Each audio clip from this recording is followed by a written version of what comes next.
Jumpa lagi dengan APMD Podcast. Masih kerjasama dengan DPD KPPI DIY. KPPI adalah Kaukus Perempuan Politik Indonesia dalam rangka Hari Anti Kekerasan Terhadap Perempuan. Bagaimana kekuatan, hambatan, tantangan, dan peluang perempuan di tengah pandemi? Hari ini saya bersama Mbak, kalau ini Mbak ini, malah Dek. Mbak Sri Wulan Dewi A.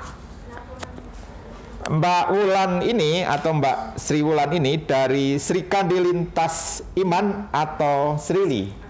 Tapi Mbak Wulan itu sebenarnya mahasiswi tetangga, nggak jauh, yaitu dari UIN, ya, jurusan komunikasi. Nah, mungkin yang pertama saya ingin diskusikan atau tanyakan adalah gini, Mbak. Pandemi ini yang sudah 2 tahun, hampir 2 tahun ini membuat banyak orang bertanya tentang agama. Bagaimana sih agama di tengah pandemi? Karena apa? Karena agama apapun pada awal pandemi itu menjadi masalah. Misalnya di Korea, klaster pertama itu di gereja. Kemudian di Indonesia ada pertemuan-pertemuan yang di mana tuh? Sulawesi Selatan, Goa atau apa itu, yang melahirkan klaster-klaster. Artinya agama pada awal pandemi ini ya, bukan yang sekarang ya, pada awal pandemi agama masih menyebabkan klaster-klaster. Nah, bagaimana menurut Mbak Wulan sebagai aktivis di Sri Kandi Lintas Iman? Nah, jadi ngomong soal agama nih ya Pak ya. Belajar dari pandemi COVID-19 yang saat ini menerpa nggak cuma di Indonesia tapi di seluruh dunia. Kita jadi belajar gitu loh Pak, bahwa pandemi itu tuh tidak hanya menyasar agama tertentu atau satu keyakinan tertentu. Justru di situ juga kita belajar bahwa pandemi atau COVID-19 ini tidak memandang bulu. Entah itu apa, dia pendeta, dia ulama, dia suster, biksu, atau bahkan masyarakat biasa pun akan bisa kena pandemi ini. Terus dan di sini pun sebenarnya tuh salah satu kebangkitan agama untuk kembali ke esensinya, bahwa agama adalah rahmat bagi semua umat.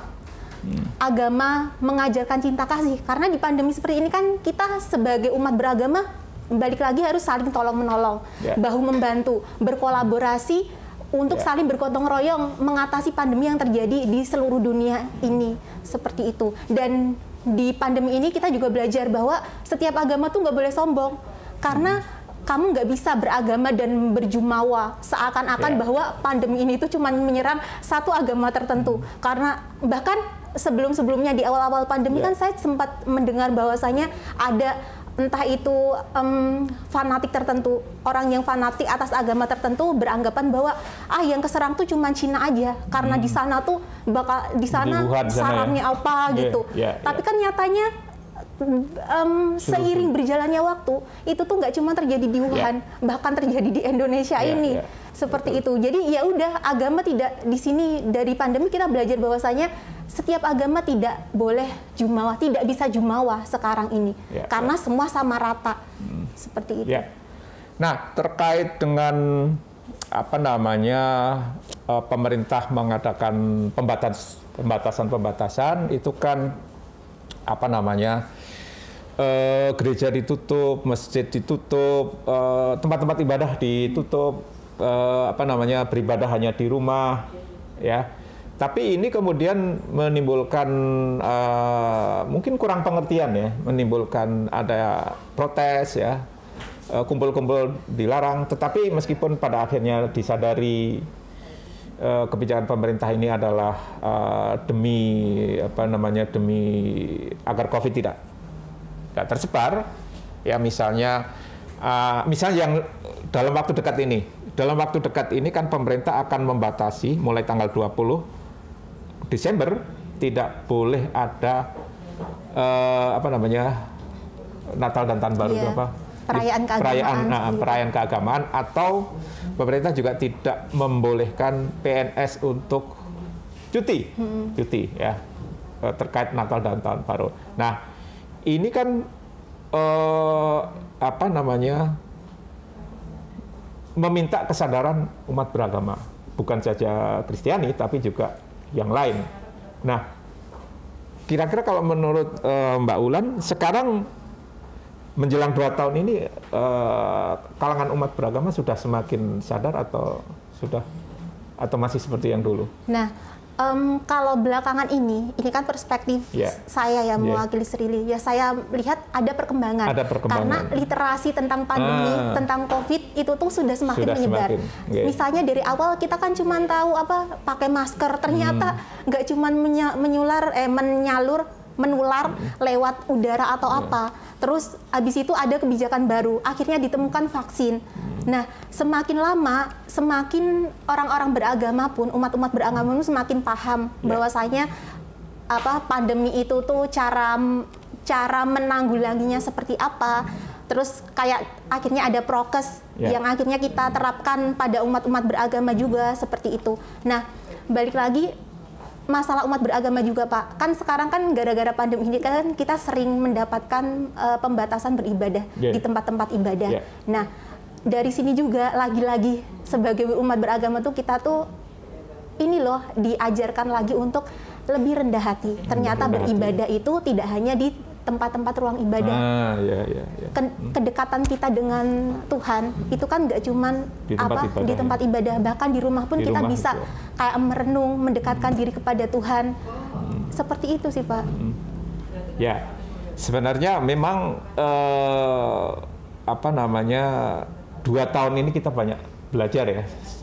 Banyak belajar. Contohnya saya masih ingat puisinya, kalau nggak salah ya, Gusmus ya, kurang lebih intinya mengatakan Mekah sepi, lapangan Santo Petrus sepi, kemudian di mana-mana tempat-tempat beribadah sepi, semua pada kembali ke rumah masing-masing, mencari Tuhan di rumahnya sendiri-sendiri. Kurang lebih seperti itulah. Nah, itu seperti yang Mbak Wulan sampaikan tadi. Tetapi pertanyaan saya, apakah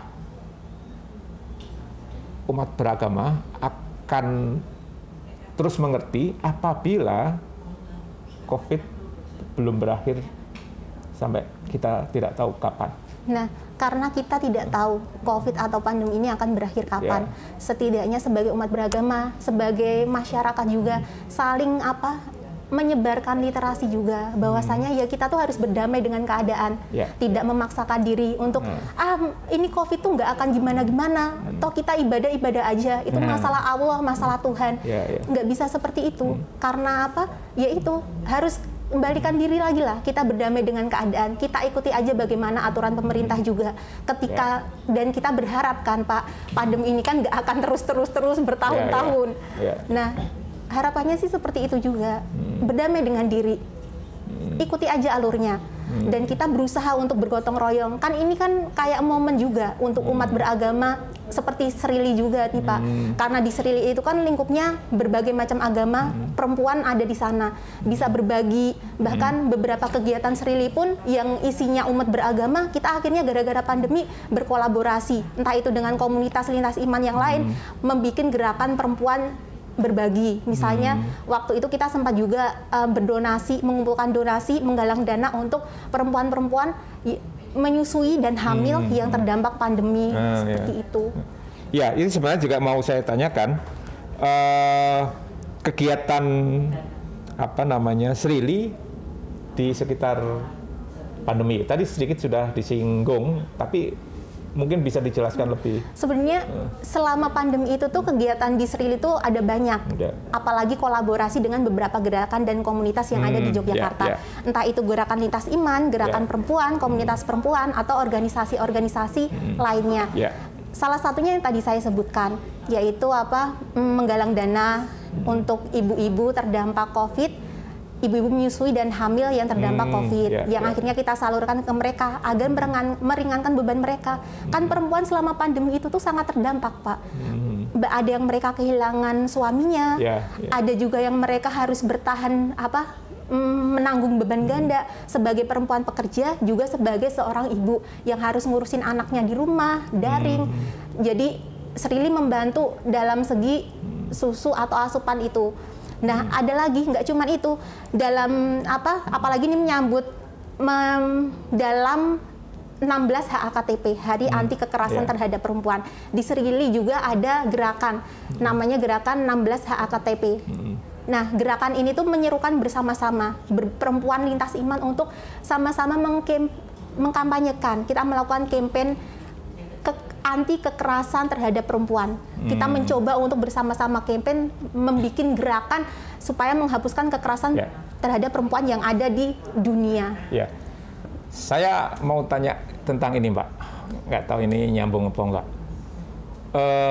Permendikbud 30 2021 terkait penanganan kekerasan terhadap perempuan di kampus. Menurut Mbak Wulan gimana? Nah, saya sangat sepakat dengan Permendikbud itu. Karena seperti ini, ternyata di institusi pendidikan yang kadang harusnya itu menjadi ruang yang aman bagi entah itu laki-laki ataupun perempuan, mahasiswa maupun mahasiswi. Tapi nyatanya realitanya kan ada juga kasus-kasus pelecehan seksual, kekerasan terhadap mahasiswi yang ada di sana. Dan saya mewakili Srili pun ikut sama-sama mendukung Permendikbud itu. Seperti karena memang perlu, Pak. Kita perlu regulasi yang jelas terkait penanganan gimana sih ketika ada kekerasan seksual atau pelecehan seksual di kampus, penanganannya seperti apa sehingga si korban ini tuh ada payung perlindungan. Ada payung perlindungan. Nah, terkait dengan orang yang tidak setuju dengan Permendikbud itu karena apa, Mbak, kira-kira? Nggak tahu atau sok tahu? Nah, saya sendiri kurang tahu kalau misalnya orang yang tidak setuju dengan Permendikbud itu. Kalau saya pribadi sangat setuju. Karena lagi-lagi saya seorang mahasiswi. Saya juga butuh gitu loh payung yang jelas. Karena kan pelecehan seksual nggak cuma bisa menyerang saya, menyerang orang-orang atau teman-teman saya juga bisa saja jadi korban. Seperti itu. Mungkin orang-orang yang tidak tahu itu harus diberikan literasi lagi terkait dengan Permendikbud itu atau pelecehan seksual atau kekerasan seksual. Kan harusnya dia juga berpikir bahwasanya pelecehan seksual itu tuh bisa terjadi kepada siapa saja. Dan ketika payung hukumnya atau regulasinya tidak jelas, kamu bisa jadi suatu saat ketika kamu mengalami itu, kamu mau ngapain? Terakhir, mungkin Mbak Wulan bisa sampaikan ke teman-teman pemirsa APMD Podcast ini, apa yang mestinya dilakukan agar kita kalangan umat beragama tetap survive di tengah pandemi yang masih berlangsung. Untuk teman-teman semua di tengah pandemi ini, untuk kita kalangan umat beragama, justru ini tuh momen yang pas banget untuk kita tuh saling berkolaborasi, saling bergotong royong, bersinergi bersama antar umat beragama, bahwa ini saatnya kita tuh untuk saling bahu-membahu, bantu-membantu, karena pandemi bisa diatasi, insya Allah. Mungkin ketika setiap umat beragama tuh saling tolong-menolong, bergotong royong untuk menyelesaikan pandemi ini.